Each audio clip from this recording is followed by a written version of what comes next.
getting past our own preconceptions of what a book is as a container for knowledge rather than as an object itself. Please tell me where we're going to start with our tour.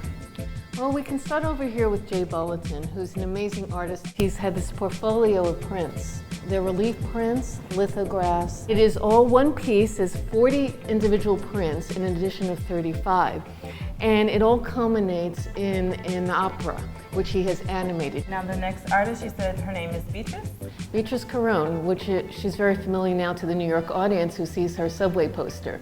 She works always in these cutout designs. When she wants something stiffer, such as in this book form, she uses paper. Who are we going to see next?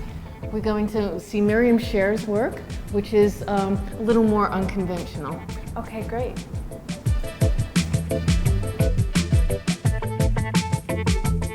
This is the work of Miriam Scher. She does works in installation pieces. This is Xerox transfer.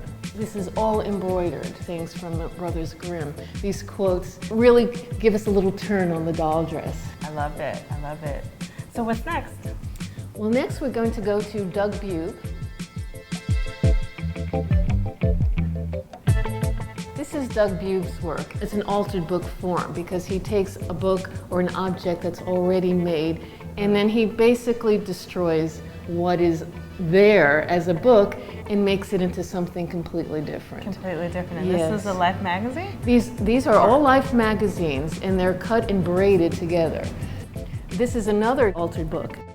Buzz Spector has ripped each one of the pages. Wow. So we see a bit of the images of each one of these, but really what we're meant to do is to see it as a whole. How cool is that? I think we're going to end with your work, correct, Maddie? Yes, we're off to my work right over here. Can't wait to see it. So Maddie, the ruins? Yes, in my own work I really do like architectural ruins.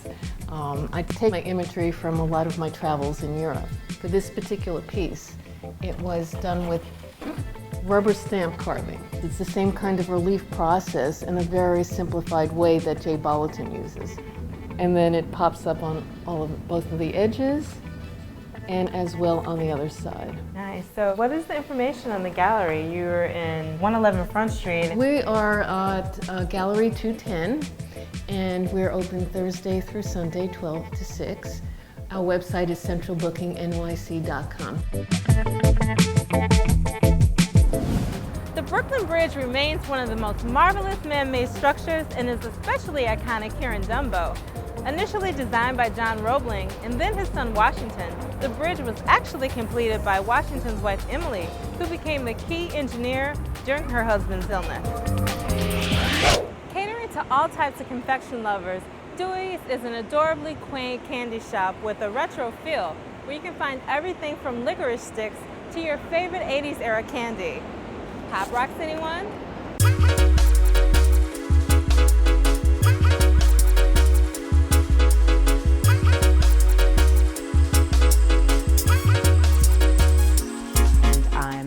Dewey Oblonsky. It's a nickname that my father gave to me when I was a little girl. So it's kind of like an ode to my dad, this whole vision, this whole place. It's been an amazing ride.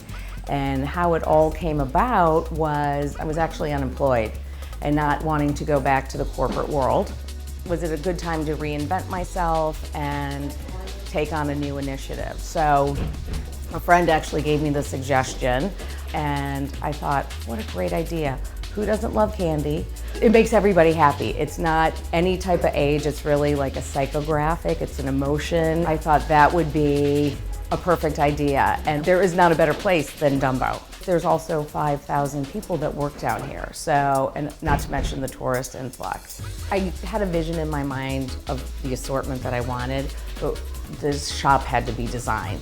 And I could not ever have done this without my dear friend Jeff Lee, who was the genius behind so much of Dewey's. The lollipop chandelier, the chocolate bar. Going back to then plugging in the assortment, I knew nostalgic. Candy was going to be absolutely the best because that's where you get the true emotion when people walk in. I mean, I can't tell you the number of customers that come in and say, I feel like a kid in the candy store. Another opportunity was really in bulk candy, you know, the gummies and sours. I wanted to, again, create an assortment that wasn't just for kids, but for adults too.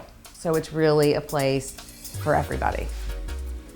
When I opened New Year's Day, I just had rolled out of bed and there were people outside the store and I thought, I'm not open, but do you want a tour? And then I didn't close the door till 9 o'clock that night.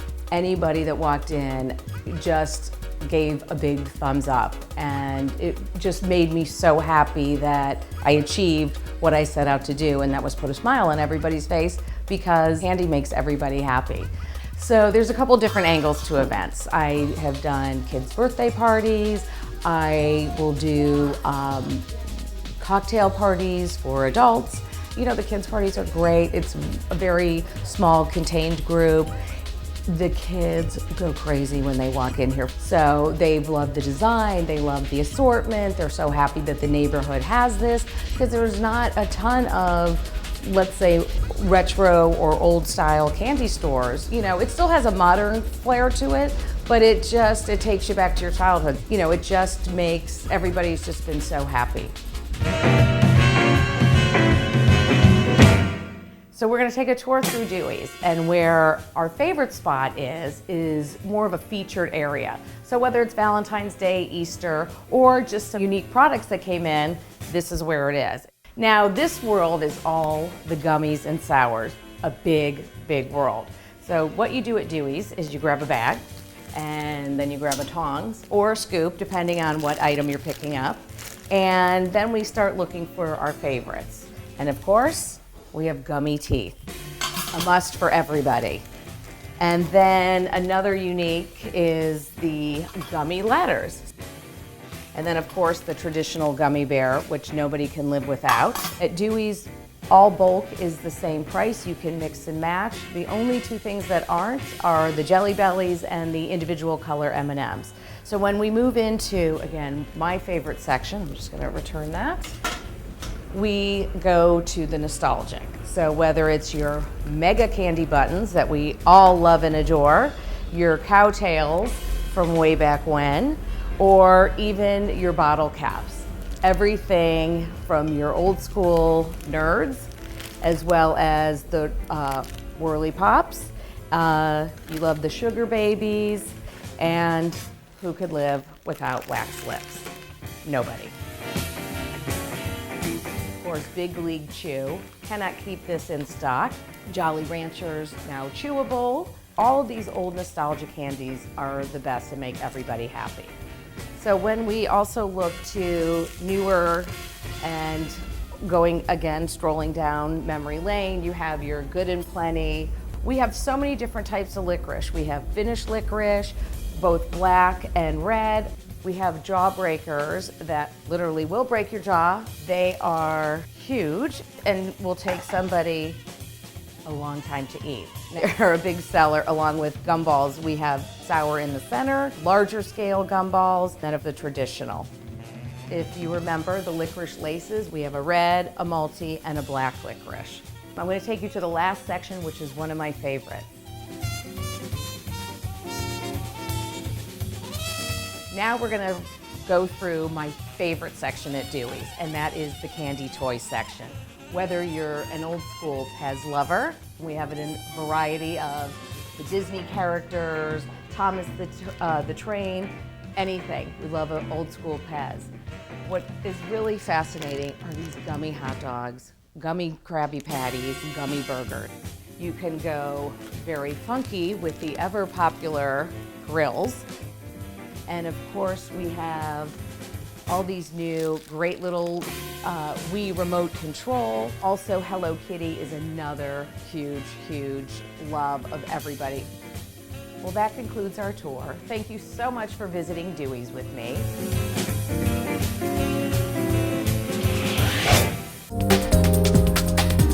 Replacing abandoned piers, storage sheds, and even parking lots, the Brooklyn Bridge Park opened in March of 2010 and offers stunning views of downtown Manhattan and the New York Harbor.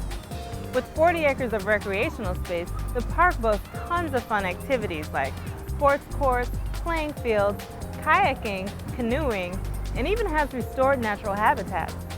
For more information, you can check them out online at brooklynbridgeparknyc.org.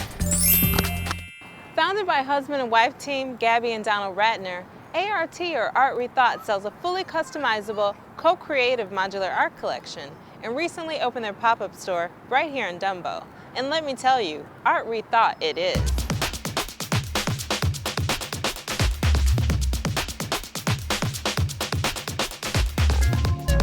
My name is Donald Ratner. I'm a co-owner of ART, which stands for Art Rethought. And we're a company whose mission is to make high quality, compelling, unique art more accessible to more people. It's a whole new concept in making, selling, and thinking about art.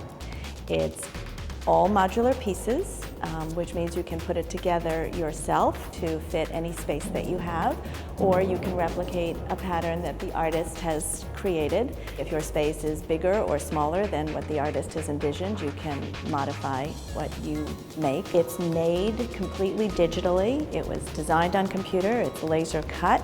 As I understand it, it's actually produced by a robot. And then it arrives at your home in pieces, kind of like a giant jigsaw puzzle that you get to put together.